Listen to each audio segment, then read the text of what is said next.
So here we're going to show you how to reset the service light on a 2024 plate Renault Clio. So it has this design steering wheel and the full screen dash. So first thing you need to do is make sure that your key card is in the car so that you can turn the ignition on.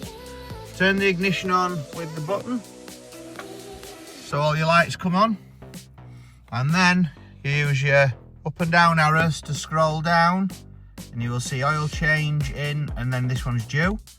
So you press the OK button and hold it. You'll see it starts to flash. You keep it held until it stops flashing, and that as the oil change reset.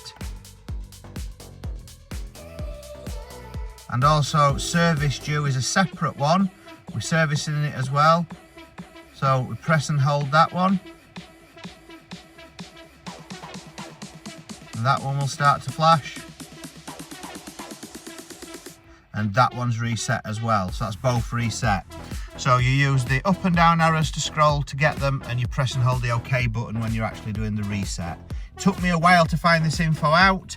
One thing to point out as well, if you're trying to do this with a diagnostic machine, which is the other way to reset your service light, on this one you do have to have connection to Renault and actually pay for one of the Renault tokens just to be able to reset your service light.